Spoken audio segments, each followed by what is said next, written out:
once again, the National Coalition for Sexual Freedom, our Amplify Voices for the month of April is neurodivergence. And I corrected myself from neurodiversity after I spoke to Nick, who is our person that we're going to amplify this month. And Nick will tell you all about them. And I am just so excited for this. So, once again, we are highlighting neurodivergence for National Coalition for Sexual Freedom this month. And I met Nick uh, through the sex educator world. It was about 6 years ago. And I saw the level of knowledge just confronting all of the oppression, confronting all of the transphobia, confronting racism, just confronting a whole lot of the isms on a listserv that we are both a part of. And I was just amazed. I was amazed by their tone, their voice, their expertise, and they continue to amaze me. And so as we have gone through this entire journey for me being a sex therapist, a sex educator, I just see Nick more and more. And so I would like for you to tell the world about you, Nick. Hey, Ruby. Um, Hi, I'm Nick. For folks who don't know me, I'm Nick Marzo. My pronouns are he, him, or sir. I am Modern Path. I say we, I try not to say me, I try to say we. We are a group practice with all queer and all queer staff serving the queer community. And our focus is working with folks who are marginalized as a result of their gender, their sexuality, or how they build relationships, whether that's consensual non-monogamy, full power exchange, partial power exchange, kink BDSM. And we opened that practice. I opened the practice about 5 years ago as a result of not being able to find the therapist that I needed within my own community. All of the good ones were already my friends, which was really surprising in Atlanta. You'd think that we, being such a large metro area, we would have some folks who are truly queer affirming and trans affirming.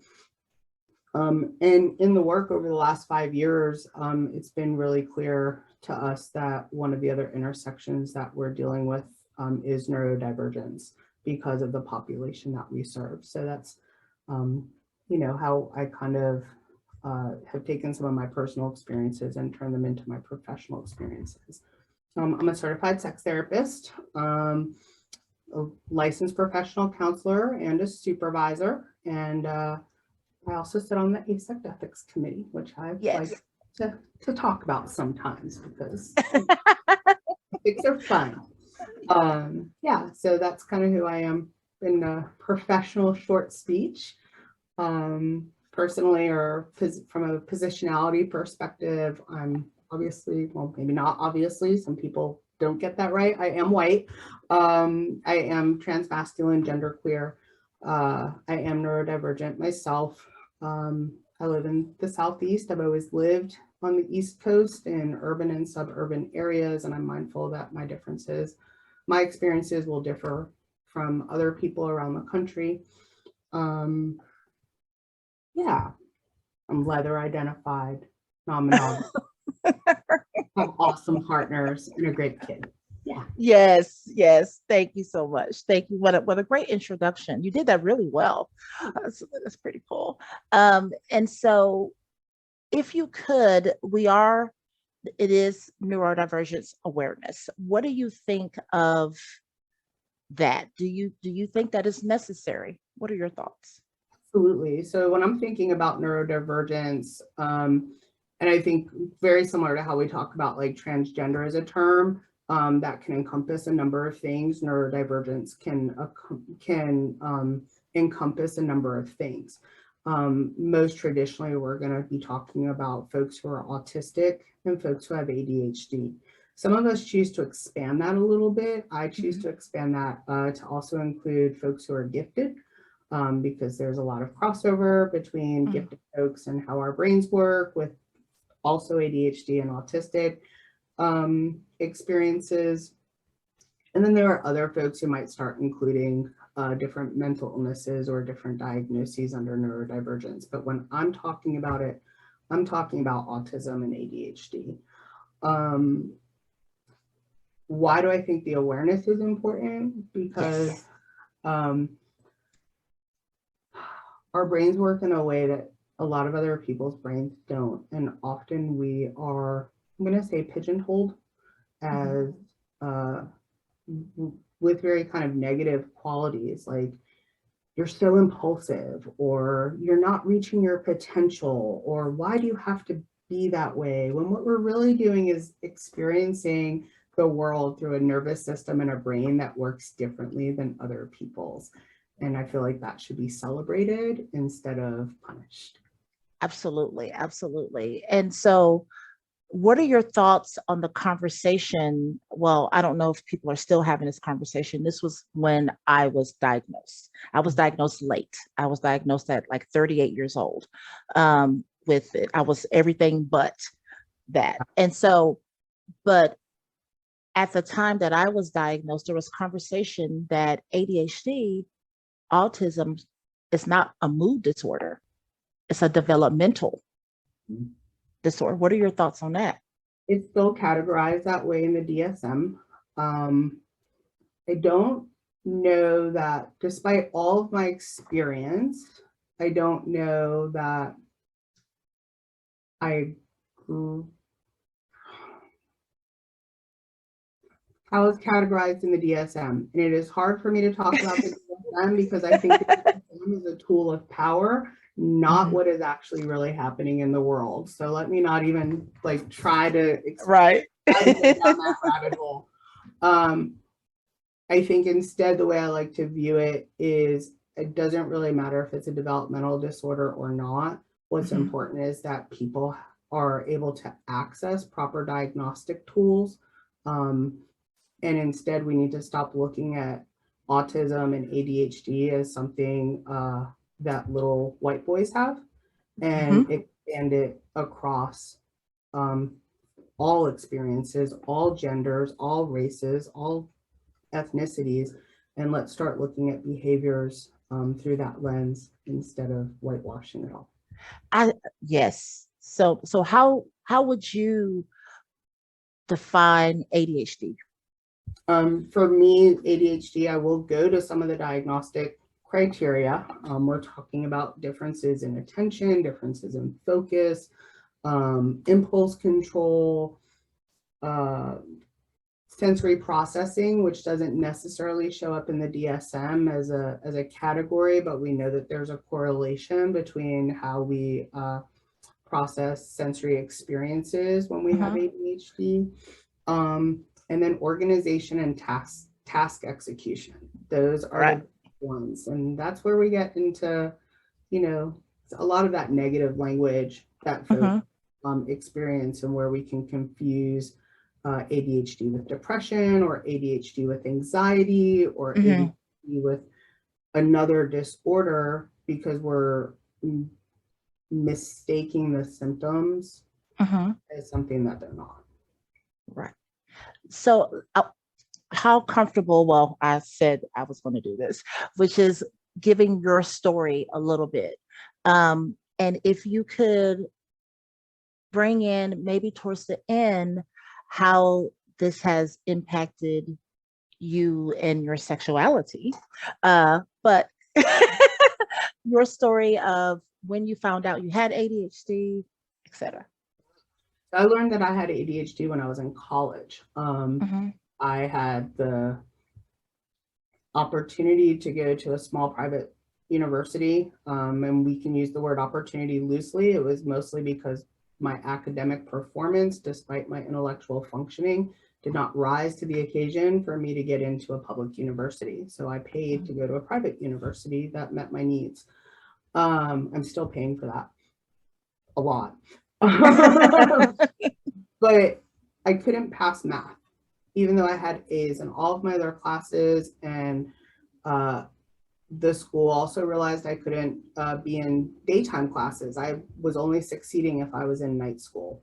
And so someone in the school went, something isn't making sense here. There's this person who is really successful if we create this very specific environment. And they did some psychological testing and academic testing on me and informed me that, yes, I did have an IQ that was pretty off the charts. I was gifted, which I already knew. I figured that out in second grade. That I had a learning disorder in math and that I had ADHD. And so now we got to create a different academic environment for me. And I was able to excel in a college environment where I was not at all successful in coming through elementary, middle, and high school. Oh, wow. There were periods of success or topics of success, but overall, like I was in a dropout prevention program for gifted kids. So I learned in college that I had it. And honestly, up until the pandemic, I managed it solely through diet, exercise, structure, and behavioral techniques. That's what worked for me. And then when the pandemic came, I had to get back on medications because it was just too overwhelming and I wasn't able to engage in a lot of the things that I had been able to do to take care of my body and my mind. Yeah, so that's when I learned, was in college. And so I'm old, Ruby. I'm 49, so that was a long time ago. I'm 49 too. Yes. Okay, you're not old, only me. 49 looks good on both of us. It does. About 30 years ago, I learned. Yeah. And so, and I think it's pretty cool because just if you want to share, what are some things that you did holistically that helped you manage your ADHD for folks that are watching this who are newly diagnosed? Yeah, for me, and I understand I have the privilege of having, an able body, high intensity exercise, anything that I could do in chunks throughout the day to keep my endorphins high. So when I was more successful at this, it's been hard to get back on track. I used to exercise in the morning before I went to work. On my lunch break at work, I would go for a run, and then I would exercise at night as well. So it was a pretty intense regimen, but that regimen created a lot of structure for me. And as long as I had structure, I could usually stay more on task and more emotionally balanced. And that's one of the other symptoms that we see a lot is emotional dysregulation, right? What we might call anger management, or we might call, being very reactive to situations. And the more I could keep my endorphins kind of running and adrenaline kind of like consistent throughout the day, I could also stay in really good control of my emotional responses. Now it's more about, I've had really great benefits from working with a therapist trained in somatic experiencing, vagal theory, and being able to slow down my system so that I'm not as impulsive emotionally, physically, right? Getting to learn the messages that my body is telling me. That impulsivity is telling me something. That, right? That quirk of anger, that reactivity, it's telling me something. And how can I slow down and try to listen to what it's telling me? Absolutely. And so let's shift a little bit into sexuality. Right? Because you identify BDSM, leather, the whole kit and caboodle. All of that. And so, I work with, in my practice, a lot of folks who have neurodivergence. In addition, they're kinky, and they, for them, the pandemic was a struggle because they were not able to access some of that, because they were not able to be within community. And so how has this impacted you? Let's just leave it like that. So it's been really hard, right? Going back to, I had to start taking meds again, partially because of, accessing exercise is hard when you're exhausted from Mhm. trauma, because that's what the pandemic has been, but also not being able to access my community, not being able to access certain styles of play. Just because Mhm. I'm in a dynamic doesn't mean that all of my play and all of my satisfaction and, the things that keep me healthy come from within that dynamic. We're both non-monogamous. Um, because ADHD is has a sensory processing component to it. Mhm. It is my experience and my anecdotal professional experience. Let me be really clear, anecdotal. I have no research here. Mhm. That there are aspects of BDSM that that we can use therapeutically to help keep our nervous system regulated. Okay. And Okay. so that's, without having access to that during the pandemic, it really, my symptoms are high right now. They're just Right. now starting to come into balance. So for you, what are some of, if you want to speak to that, what are some of the therapeutic benefits for having ADHD um, with kink or BDSM? Yeah, that one's a little hard to describe, because I don't want to um say, hey, there's this one true way, because there's not. Mhm. But I think for folks who have the ability to access a therapist who is skilled and trained and working with neurodivergent folks, one of the things I do with some of my people is I use an assessment tool called the Adult Sensory Profile. Mhm. We explore what their sensory experience is, how different types of sensations register in their body. And you're a therapist. The fancy scoring book tells me things we can do to adjust their food to help them eat better, or things we can do to adjust their work environment to make work a better spot. Well, I Mhm. just take all of that and I go, and this is how we can improve your sex. Yes. This is how Yes. we can use these kinks that you're really interested in to help smooth out your day. And Right. so oh, you like sensory deprivation? Let's talk about, how does sensory deprivation help you? How does it help you when we take your hearing away? How does it help Mhm. you when we take your sight away? Mhm. How does That's it, pretty cool. how does it And help when Nick will be giving his contact information if you're seeking therapists. He has a full group practice. it help you when we do rhythmic painting? And it's Uh-huh. not that aspect. Sometimes it's that aspect of kink that's truly about the pain, because Uh-huh. you, I think, have seen me out in the world. I can be Yes, pretty yes. sadistic, and I am very masochistic. But when I'm using kink for what I believe to be my own therapy, it's my wife caning my feet in a very rhythmic way Uh-huh. with the right scent going through the room, and no hearing and no sight, so that I can sort through my brain and make it quiet. That is amazing. That is a perfect description. I want to take that snippet and put it on a quote card because that's it. That's therapy. That's therapy. Yes. That is better Yes. than medication. For me, I will not Uh-huh.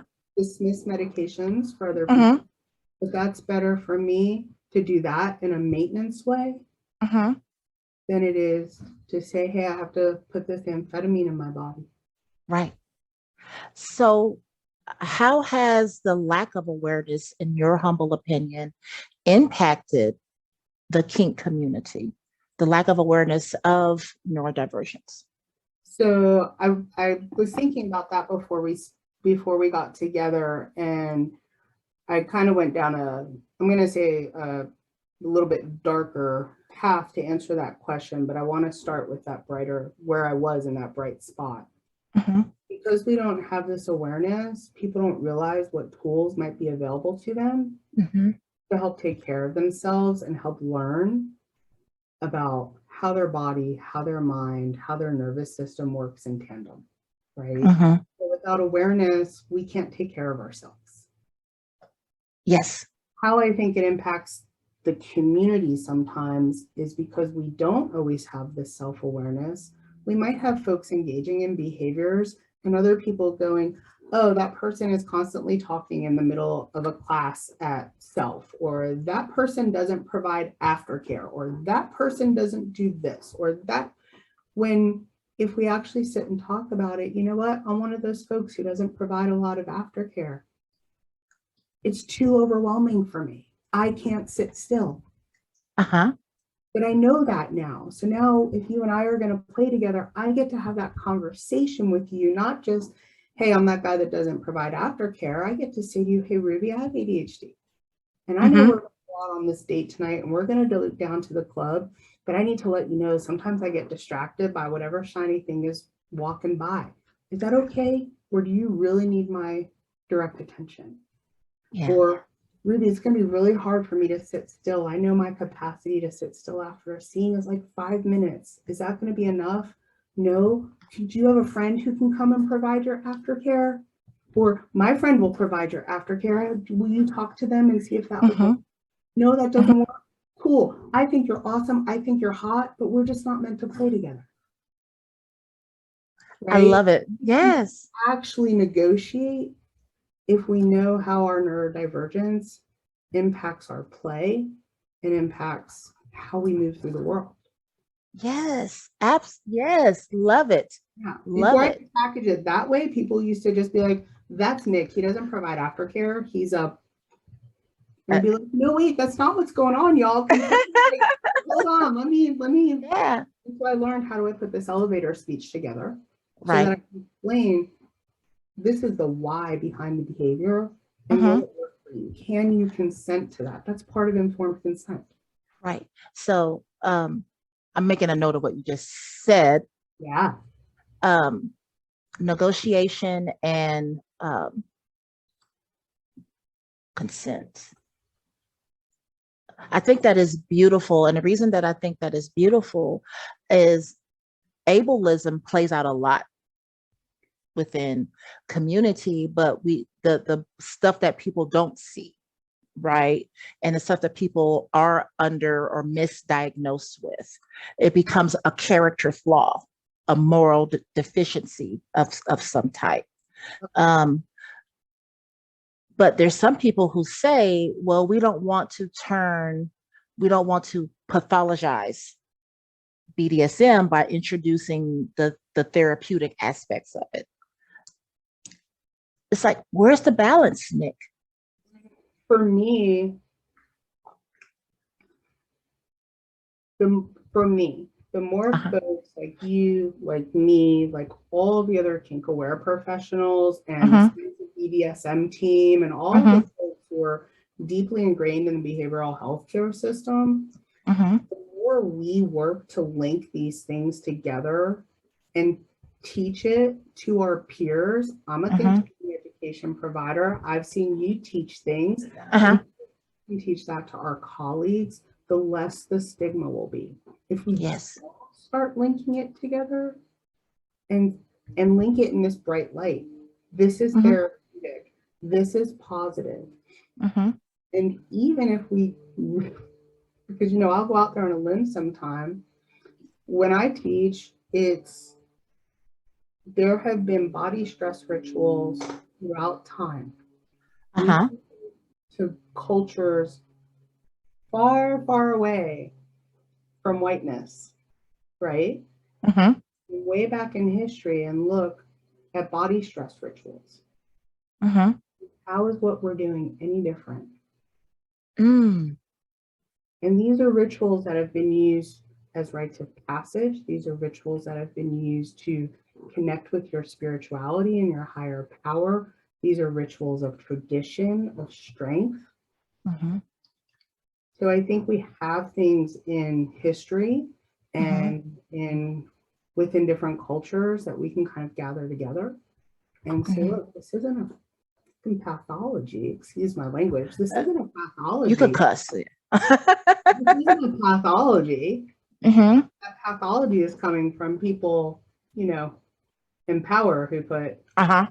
language in a DSM that, yeah. I Yeah. don't, I struggle with using that word as a white person. It's so weird. But yeah,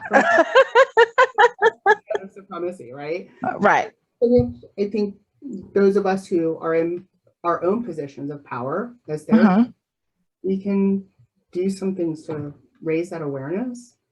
Mm-hmm. We're comfortable to speak about it and tell our own stories. Yes. Um, so how do you manage day to day? And if you can include being in partnership with someone who, yeah. So autism and ADHD go hand in hand together. They actually work kind of well together if you have awareness. I recently just went to a training and had a huge light bulb moment. I was actually learning about a autism interviewing tool, and the trainer said there's not a whole lot of difference between ADHD and level 1 autism. One is Mm-hmm. external and one is internal. And I just went, Mm-hmm. mind That's blowing, it. right? Mind blowing.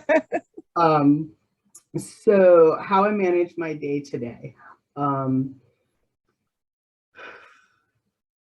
chaos. I'm a little chaotic. I think anybody who knows me knows that there's some chaos. Mm-hmm. Vulnerability, just being able and willing to put together an elevator speech. And when I meet Mm-hmm. people or somebody wants to hire me or a new client, I have a little package speech of this is who I am.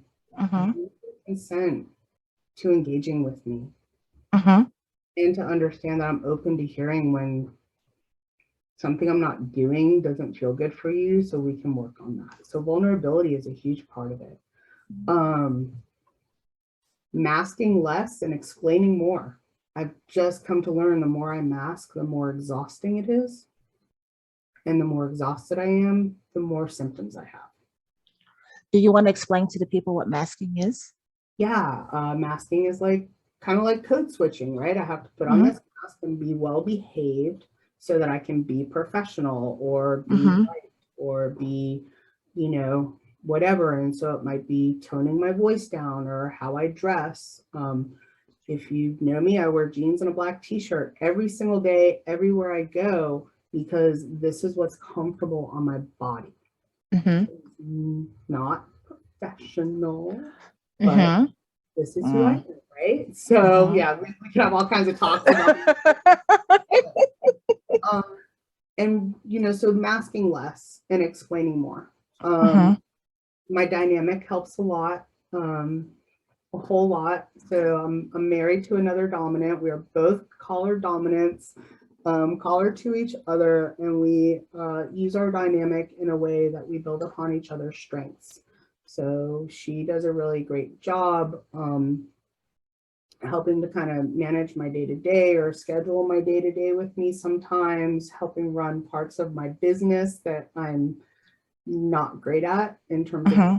communication. She's a project manager, so she project manages me, is what she'll tell you. Mm-hmm. Whereas I'm a huge extrovert and I'm a visionary and will talk to everybody and build all the relationships, and that's not what she's most comfortable doing. Right. So developing partnerships where we can be vulnerable with each other and build on our strengths. So she's able to execute, She executes. and that's not a strength. And that sometimes even means being me standing in the middle of the living room with my head spinning, going, I can't pick which things to do. And her Right. going, well, do this one. Like, oh, I didn't want to, but okay. And so is there a relationship between gender and neurodivergence? It is, Ruby. It just so happens I was building a slide for another training and I have this handy. So folks who are transgender or gender diverse, there's 3 to 6 times more likely to be diagnosed with autism, which is one aspect of neurodivergence. Folks without a formal diagnosis, because a lot of us are in the camp of it's okay to self-diagnose. We don't need Right. the medical complex. But without a formal diagnosis, over 10% of individuals experience a version of neurodivergence compared to 1 to 1.5% of the global population. Okay. So it's significantly higher within Yes. folks who are trans. I have all kinds of theories on that. And I think what I share with my clients often is because they're like, why does this happen? And I'm like, well, hey, one of the key factors of people who are neurodivergent is we don't subscribe to social constructs because social constructs don't make sense to us. Mm-hmm. We see right through them. It's how our brain works because we question everything, right? Gender is a social construct. Why would you comply? Why would you comply? Oh, so many quotables. I'm sure there's like some science behind it. I'm sure somewhere out there somebody has done some fMRIs or something like that. I'm not science. I'm all about the spirit. So I just look at it kind of through that lens. Why would we comply? Our brains weren't designed for that. I love it. Absolutely. I love it. With in your research, is there anything that came up between correlation between misdiagnosed, undiagnosed within the races? Oh, absolutely. We see that all the time, right? Right. That's not just true for ADHD. We know that the majority of the tools used to do standardized testing, psychological testing, assessments in the therapy space, they're designed in academic settings. Well, where do we get research participants in academic settings? From the student body. How much of the student body is white? Most, right? Right. So unless you have a tool or a piece of research that's specifically coming out of a Black community or an HCU or something like that, we know that the tools are not designed to measure across race, across ethnicity, across culture, or across gender. So that's always going to lead us, if we're sticking to tools, to misdiagnose. How many times do we see a little Black boy who's diagnosed with oppositional defiant disorder where this child probably has ADHD? Absolutely. All the time.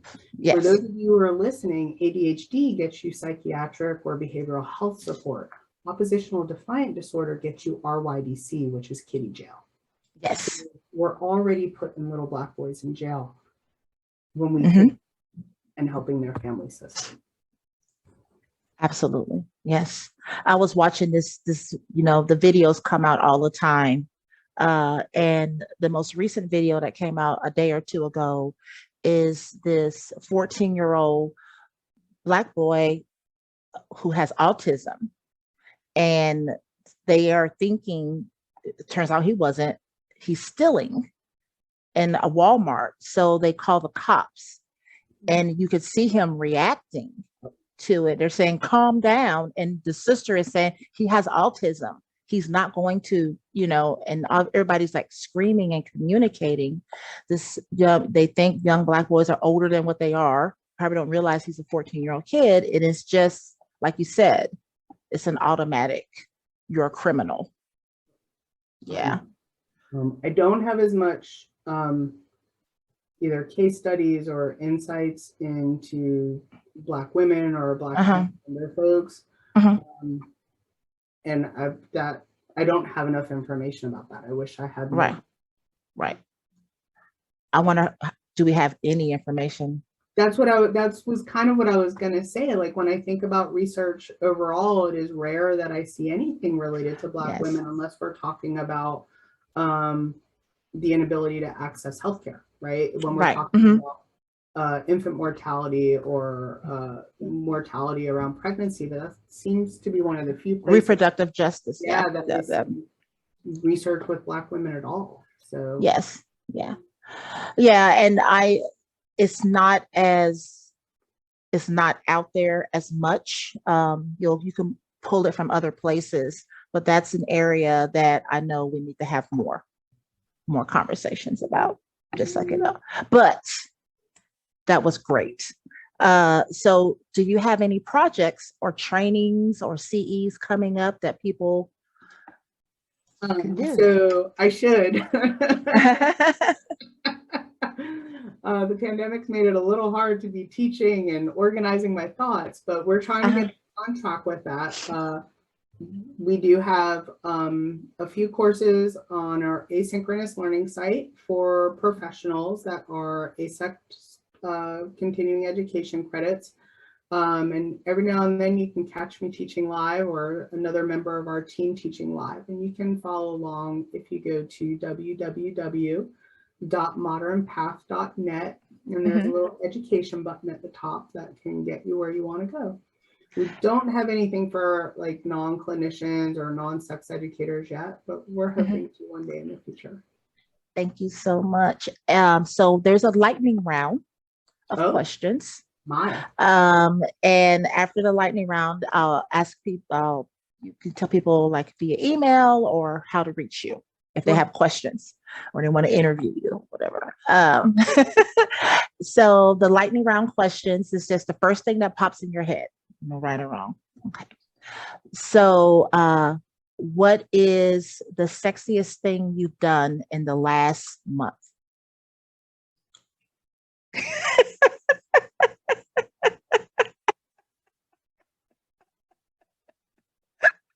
Working memory. Yeah, this is like evidence of ADHD. Time blindness, all of it. I'm Yeah, just all of it. tossing it all out there. You know what?